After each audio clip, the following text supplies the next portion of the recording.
Welcome to Process to Profitability, a podcast all about the tools and strategies you need to serve your clients and grow your small business, hosted by me, Samantha Mabe of Lemon and the Sea.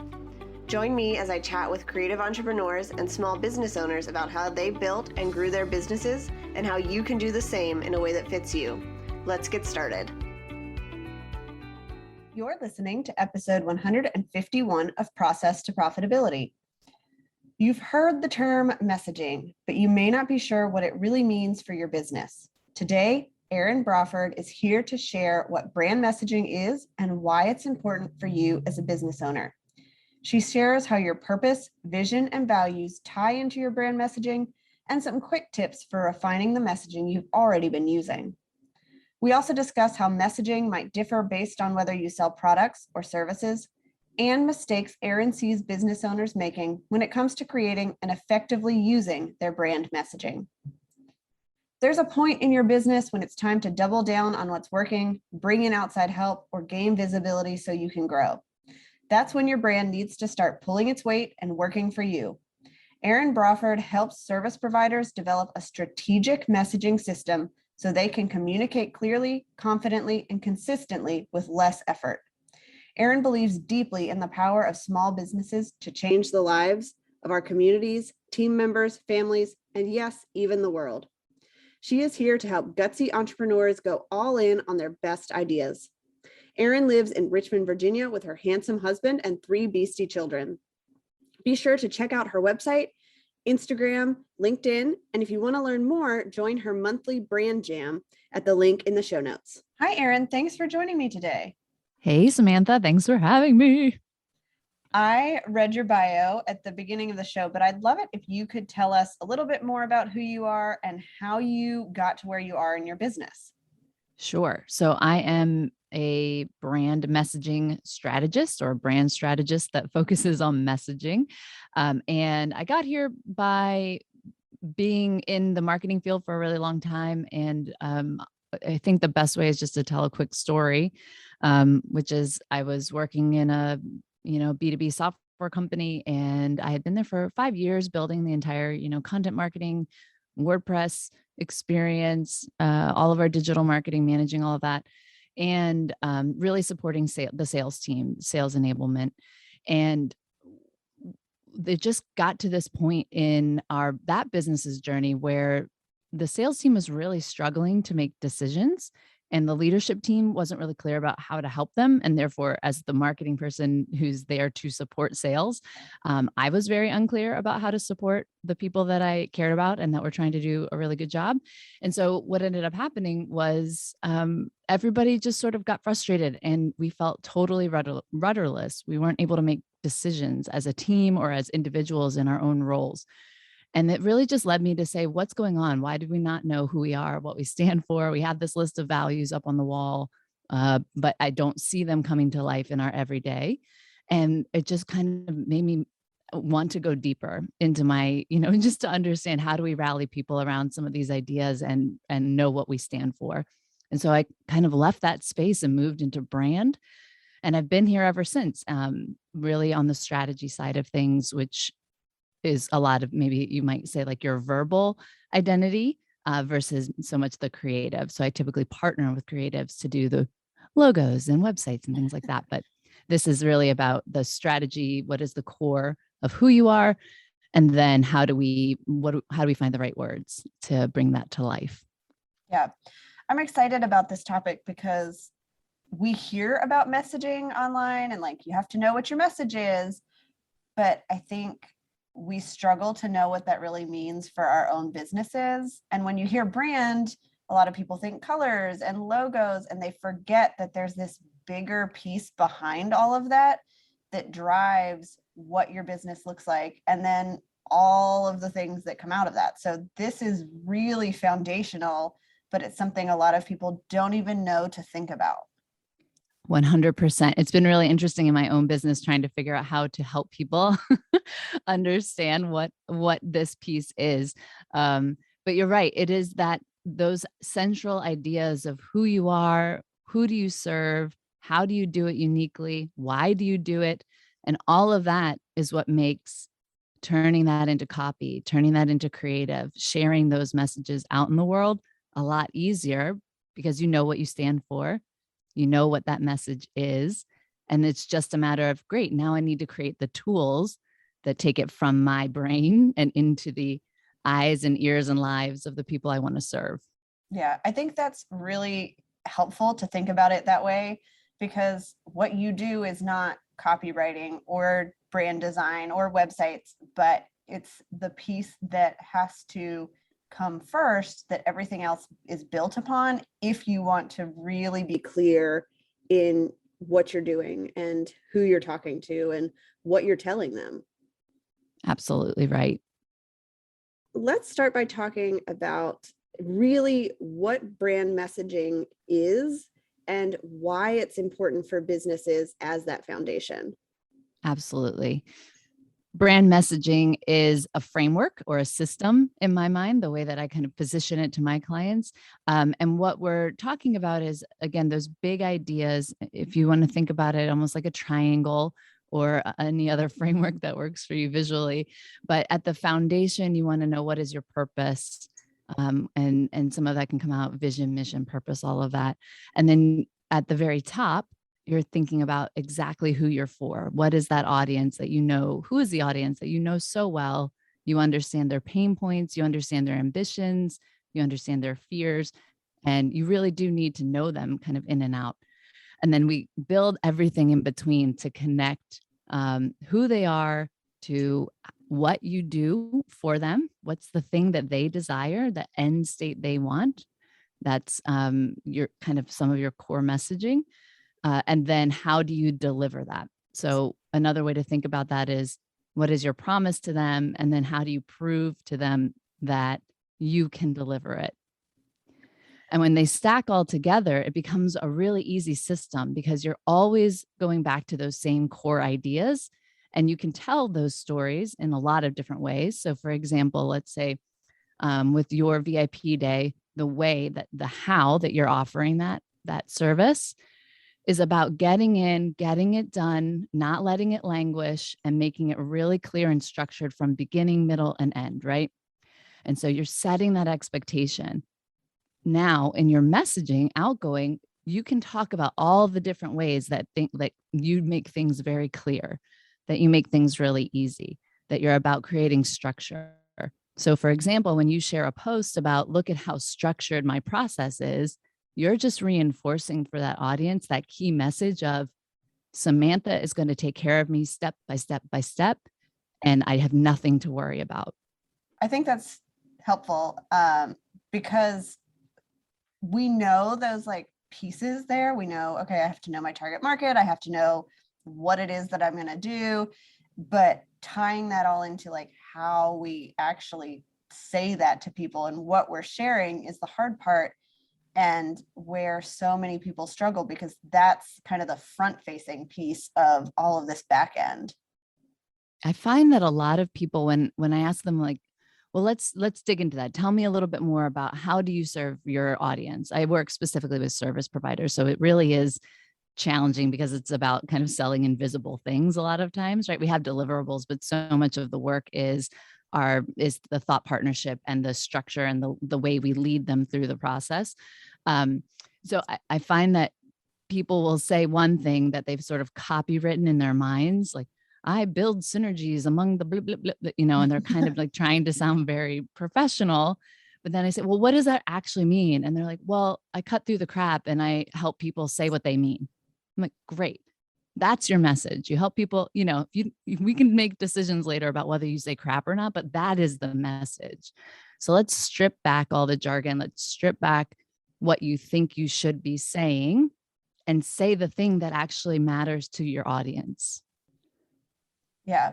So you mentioned there's this piece with your purpose and your vision and your values.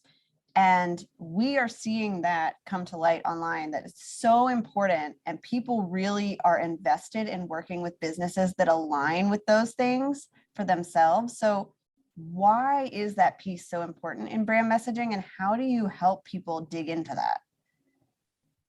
It's so important for exactly the reason you said. We're looking for people that we can trust, right? service providers, we're business owners. We are putting part of ourselves out into the world, no matter what. You're building something or creating something. And so when, as somebody who is looking for help, if I'm looking for web support or copywriting support or accounting support, I want to work with somebody who I can trust. And so in brand building, we really are talking about, how do you let somebody know who you are before they ever meet you? How do you help them understand a little bit of the experience that they're going to get with you? How do you help them build those little connections of trust?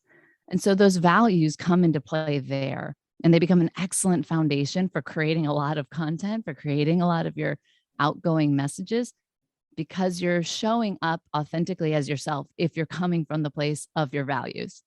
And so there's authenticity, there's, this is who I am and this is what you can expect from me. All of those things, those messages that help other people really see who you are as a service provider, make it easier for them to make a decision.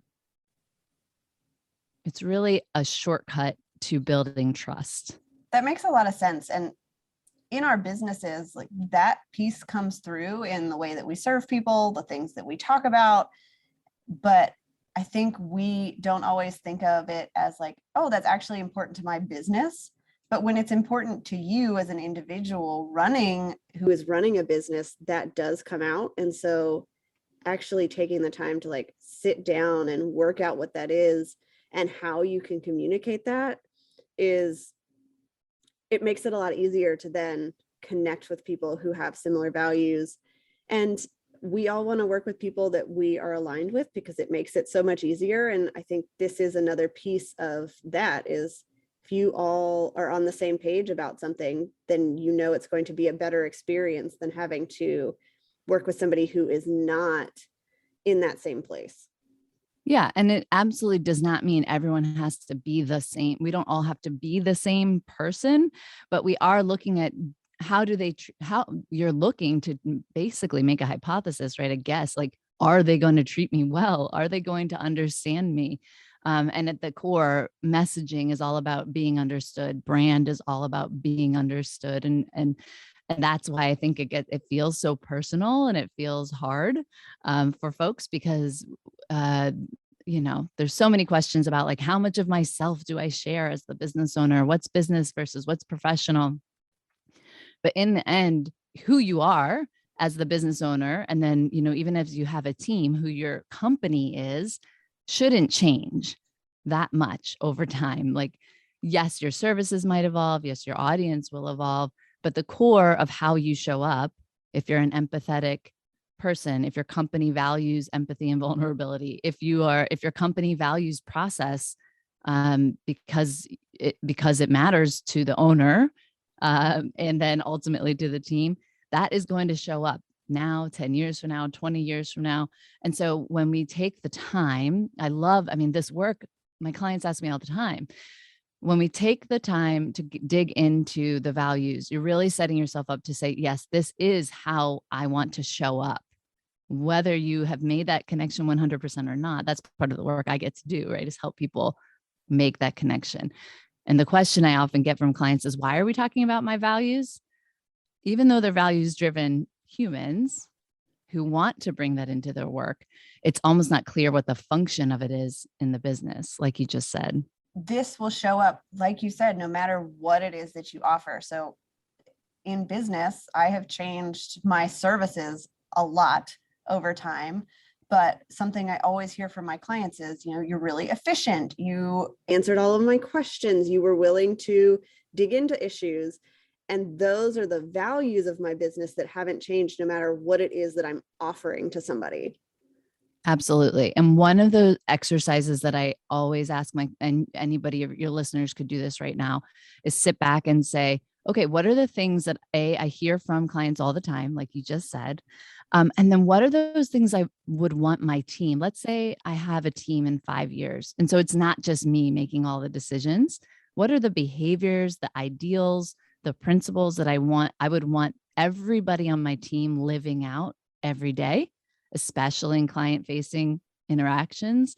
And you can start to see how like your principles actually show up in the way you do your business through this sort of imaginary future that you create. Yeah, that's really helpful. And I think we tend to be afraid of building a team that isn't going to be aligned with that. And so thinking about it from the beginning of like, okay, this is how we want to show up. And so how do I do that for myself? And then my team down the line is really a good exercise and helpful for people who might be afraid that they're going to lose that when they have other people doing some of the work. Yes, 100%. And that is back to trust, right? You have to trust, we have to be able to trust our team members in the future. And so when we can create those clear guidelines, this is what I nerd out about brand, because brand is one thing externally, and then internally, it's really your culture as a company. I when you can set those guardrails in place and you know everybody's making decisions from the same set of values, you can really trust that they're going to make good decisions. It might not be the exact decision you made as a leader or would have made in that position, but they did it with the right intention, with the best of their ability, and often, and sometimes made a better decision than you might have made. And that's all because you've created this framework. And so you're right, thinking about these values early and often gives you that runway to start to put the things in place today that will allow you to continue to be, I'll use air quotes, on brand, in the future as you grow or shift your audience or shift your service model or whatever it is. So if somebody is thinking about refining their brand messaging, maybe they think they've got something in place, but they're not really sure. What tips do you have to help them really flesh this out and dig into the foundations of this piece of their business? Yeah. So in addition to the values part, which is what you're really bringing to the table, the who is really the most important and often where we get hung up a lot. Because if you're thinking about the service that you provide, it has to be for somebody to be a great match, right? You're looking to match their need with the thing that you offer. And so in order to understand real needs, we really need to understand who our audience is. And that's hard. I mean, it gets easier the longer we're in business. Sometimes it's just time, right? It probably took you a few years to get to where you are knowing who you serve today versus who you would have said yes to 5 years ago. And that's the point that I really tend to step in to help businesses, because who we serve, when we started our businesses, a lot of times we're just saying yes, like we're generally good at design or web or marketing or social media or whatever it is. And we can say yes to lots of work. But as the time goes on, we get better and better at identifying like who's a great client for us, who really understands fits our flow, is aligned to our values, what kind of work, is meaningful to us and enjoyable, hopefully. And so then you're starting to refine that definition of who you serve. There are a few different ways to do that. One very easy exercise, if you have a body of clients of recent work that you've really enjoyed, I always want to ask, like, who are the last 2 or 3 clients you can think of that you would want 10 more of those clients, or pick one and you'd love 10 more, and then deconstruct why that client worked so well and what they did well and what you did well and what communication happened, and just really like back into it and break it down to understand. In that way, you'll understand like their communication style and your communication style. You'll look at what were their pain points. How do they, were they flexible enough for the kind of business you need to be running? Was the pricing right? There's just so many things that you can break down and sort of then project forward. And another way is to look at the clients that, the reviews that you're getting or the testimonials that you're getting, and look at over and over and over again, what pain did they say you're solving for them? And then what kind of makes them stand out, or what things keep coming up that stand out to you. And that's another way to get an idea of the kind of language we should be using when we look ahead at or creating copy or social media posts or whatever it is. And then finally, I'll say, if you've never done any market research on your own, I highly, highly recommend investing in it. Every great brand should really have some of that. Going out and actually doing qualitative conversations or paying someone to do it is is just huge and creates such an investment in your foundation that you will never regret that money that you spend to get it done. Yeah, I think that piece especially is something people are afraid to do or they don't know how to do. And it does make a big difference when you are figuring out your messaging, but also when you're figuring out what service to offer and what might be missing from what you're already offering. All of that data that you're gathering from people is what helps you make decisions and then helps you to market because you know who you're reaching and the words that they're using and what they're looking for. That's right. The other day you put a post out and I used the same language. So it stuck with me. That's part of it, right? This is memorable. If you're sharing an idea that I would also share or that I have thought on your social media post, you said something about, hey, remember that website that you paid your cousin to build for $500? And I think all of us have been there in our business, and maybe we bartered. We might not have even laid out the cash, right, to get the first website up. And that was just such a great example of sharing something like specific and from your experience. And it made me I was like, oh yeah, that I have done that, and so it just made it really clear that you get me and where maybe I am on my journey, just by sharing that really kind of specific and clear detail in your copy. Yeah. And I get that, as you said, from talking with my clients, my clients have come to me and said, I had this person who, my cousin knew designed my website and it's terrible. That's right. That's right. Or they didn't take the time to understand my business, right?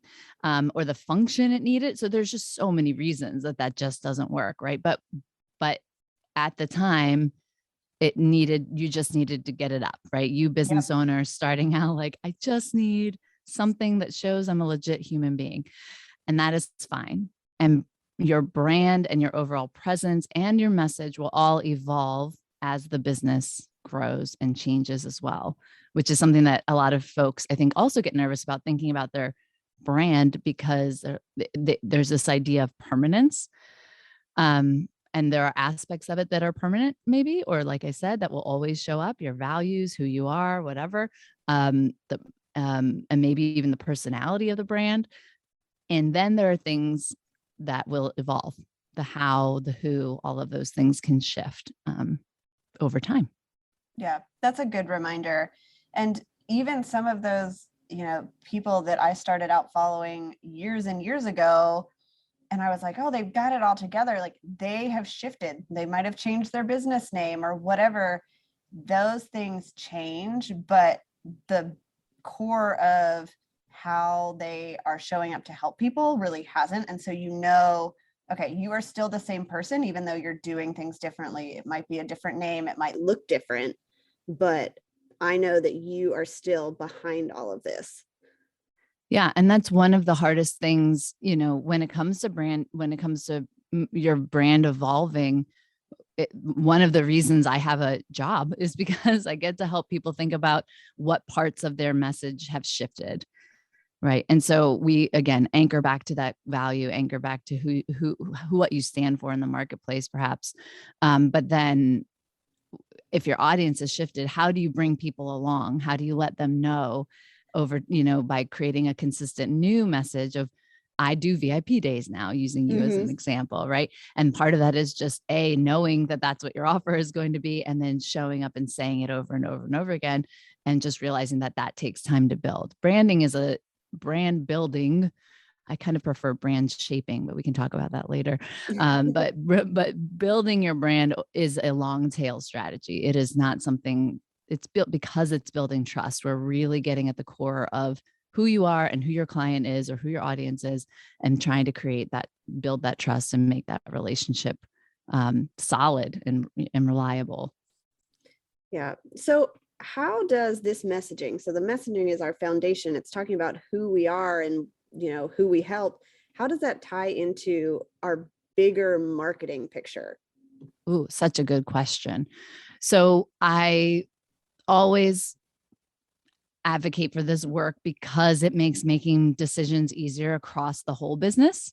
So, some things that are really obvious, and I think you've already mentioned, are, if we know who our audience is and we know where they hang out, then we know where to invest our resources, time, and energy when it comes to marketing, right? So if you hate Facebook and all of your whole audience is not on Facebook, then don't be on Facebook, right? And so like that's a decision that you can make because you're really clear that your audience isn't there. If your audience is there, then you may have to make a different business decision to hire that part out if it's just a place you don't want to be, for example. Or you can make a business decision to find another way in. They probably hang out elsewhere, right? And so what we're doing is identifying exactly what you said earlier, who they are, so that we know where they are, so that we know what we can share, or where to share the message in the first place. The second part of that is, because a lot of us are owners and are the founders, right, of our businesses, we're the faces of our businesses. It's really important to understand how you want to show up and what your gifts and talents are that make it easy for you. I did in my brand jam this last week, we really got it, which is a free roundtable that I do every month. We got really into this because people feel pressure to do the next podcast or do a video or do whatever, show up on LinkedIn. And they're just not comfortable because they haven't asked themselves, well, how can I make this comfortable for me? Or how could I enjoy this work? What would be enjoyable for me that would let me be comfortable, let me shine, let me show up as myself, so that people can get a taste of what it's like to work with me. So I think that when we know who that our foundation is, as who we are and how we want to show up, and one of the big questions in that framework is, how do we make people feel? How do I want to make people feel? Then I can stand back and say, great, what are all the channels, the tools, the ways available to me to make people feel the way I want them to feel when they interact with me? Is that helpful? Yeah, definitely. I recently had a coach tell me that we underestimate the importance of how people feel when we communicate our marketing. So we really want to make sure that piece is in place, because if they want to work with us, the how is important and the what is important, but people first buy from people in an online space. And so they want to know that you are a good fit. And then, if the thing that you're doing is what they need at the time, they can hire you, but they might not be ready to. And they may be those people that follow along for years before they hire you because of who you are. Absolutely. And if that's the case, then once they show up on your, in your inbox, they feel like they know you and they're ready to say yes. And that's it. And that, not in a manipulative way, in a way that, again, they've built trust. They trust you. They know that you're going to do for them what they want them, what they need you to do, and they're ready for it. And that's the best situation for sales, right? In a sale, you want people showing up ready, which is part of what this work is all about. Yeah. So we have talked most of this episode about service providers because that's who you work with. But how is this different if you sell a product? I think that the fundamentals of brand, whether it's B2B and B2C, product, services, whatever, are still the same. And I think we need, the way that I want all of my clients or anybody that I do any work for to think about brand is as a tool for helping you make decisions. And so if you know that what your brand, what your message is about, if you know that you are, let's say like a health and beauty company, and you sell products that are ethically made and you're doing everything you can to support that message because it's important to you and your audience, then you're making different decisions. In this sounds really obvious, but in what is your packaging like? What kind of places do you donate to? What organizations do you support with your donations, products, giveaways, etc.? Who are the right partners that really share that message? Because then you're amplifying the same ideas over and over and over again. And so I think The difference is that your products and your packaging provide a lot more visibility for sort of the way you want people to feel. Then we often have that opportunity um, to be able to create those feelings when we're selling a service. But the fundamentals are the same. The exact same questions apply. Who are you? What do you do for them that they want? How do you want to make them feel? And then what are the values that are driving the decisions you're making in your business? Yeah, that's really helpful. And I think most of my listeners here have a service, but some of them either add a product onto that or they switch into products. And so that thinking about, all of these things tie together, and you just start with that foundation and make your decisions based on that, no matter what type of business you're in and how your business evolves. Right. And I think one analogy that I think is helpful is thinking about it like signals. What are the signals I'm sending? So we can say message, and that sounds like copy and website stuff, but everything you do sends a signal to the outside world. And so when you are clear about that brand foundation, we can identify what message, what signal does this choice send to my audience. And that applies to operations, how your client onboarding, it applies to your process, it applies to your products and offers, your follow-up process, your referral process. It really becomes, there's a strategist called Heidi Hackemer who says brand is your operating system. And I just fundamentally believe that, because we've made some of these big decisions up front. You're not spending time making them over and over as you go. You're just trying to make you're trying to make the message more true, if you will, in the mind of your clients, by sending the right signals.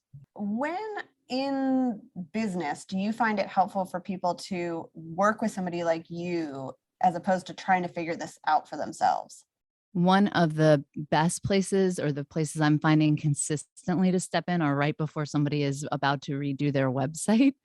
And it's that felt need of, it's just not right. Things aren't right. And the website feels like, especially for a service provider, the one place we can kind of pull it all together and make who we are and what we do visible.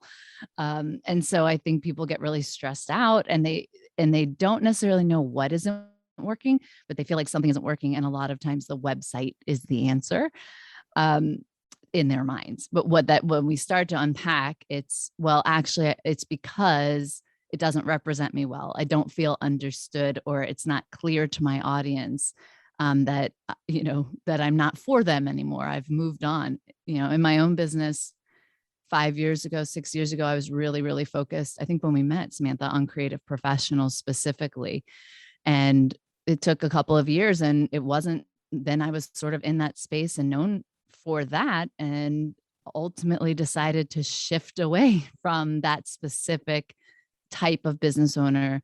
And so that's not who I target today. And so my list, however, lots of marketing and creative professionals on that list. And so I'm beginning to try to figure out how to help move my audience, the audience that I have, to the audience that is who I'm serving more today. And that's a lot of work. And my website is a big part of that. So when it comes to when people need help, there's also just that idea of churn, right? If you're just feeling like you've tried everything and nothing seems to be connecting, you're not getting the results you want. A lot of times, and I'm sure you've experienced this with your clients, like a lot of times it's either not committing, not deciding, and sort of trying to do a lot at once versus kind of very intentionally, almost scientifically changing one thing at a time and seeing what happens with intention, or with a good hypothesis, if you will. Yeah. It sounded very nerdy. That makes so much sense. And you're right. When people come to me for a website, they're changing something in their business because they know it's not working. They want to launch something new. But what I tell them is, a pretty website looks good, but it's not going to do anything for your business if your messaging is not where it needs to be. You're not targeting the right people, because that's where you have to start in order to actually see results in your business. Having something look nice doesn't get you any results if you're not building from the base of who do I work with, how do I help them, and how do I communicate that? 100%. As we wrap up, what mistakes do you commonly see business owners making when it comes to creating their messaging and then using it effectively for their business? I think we've talked about one, which is the pressure or the feeling of sounding professional. I mean, that's just gets in our heads. We sit down and we're like, can I say it the way I would actually say it? Whatever it is, whether that's social media. I think on email, people feel a lot of pressure. Like email is particularly stressful for folks. The irony there is that your email list is really the people who care about what you have to say the most, right? So if you have anywhere to be a little bit more, if on brand or yourself or test things out, it's in that email list because those people care about what you have to say. So I think that's sort of one mistake is just the pressure. The second, which is very much in line, is all the shoulds. Just, I should be doing this. I should be doing that. And again, we've just piled on decision making where we don't need it. If we can make some of these strategic ideas, if we can figure out our intention from the beginning or as soon as possible, it's never too late to get more strategic. Then you're not making all those decisions every time you sit down to write something or every time you decide that you're going to batch some content out and feel stressed out about it or just avoid it because honestly, you just don't want to. Those are probably the two biggest, if I was to say mistakes. It's putting that kind of pressure on yourself and not making the space to say, great, what is my intention here? What is my strategy? Yeah. And talking about the shoulds, we have talked about that a lot this season because I see so many business owners in that place, and I was in that place, and it's easy to fall back there where you're trying to do what everybody else is doing. And we really need to have a way to make decisions that make sense for our lives, for our businesses, and for what we want. It doesn't have to look like everybody else. And I love that when you have this framework of a brand message, you can look back at that to help you with these decisions as far as, does it even make sense for me to start posting on a new platform or launch this thing, or should I stick with what is easy, what is helping me see results, and just make small tweaks there? Yes, invite more ease into everything. I also think the strategy helps us assign jobs to different parts of that work. So I think if you can think of your brand as an employee that should be working hard for you, what is the job of it? I might ask myself, what job does Instagram really serve in my business? And I can say it's a place where I can try new things and get feedback really fast. It's experimental. It's not to make sales. Like that's not its job. Right. And so I have another tactic over here. I have my brand jam and I have the list building strategies that I might leverage or use in order to get people to that brand jam, because I know that that's important. That's more of where I'm getting to know my future clients and they're getting to know me. And as a service provider, that's important. And so that gives me some freedom and space. Every tactic does not have to do every job in my business. And that is true for your brand, your logo, your tagline, your offer. Each of those things does not have to do every single job. They have to work together to create the overall experience. But we put a lot of pressure that, everything has to be perfect and do it all. And it's just not necessary, really. Yeah, that's really helpful to think about it that way too. So as we wrap up today, I always like to ask people, if you could recommend one thing to a friend, it can be related to business or not, what would that thing be? I'll tell you what I'm recommending a lot right now. One thing I would recommend is to take some time to think about our stories. And I say that because that was a really hard thing for me to do as someone who's even in this space of like brand is storytelling.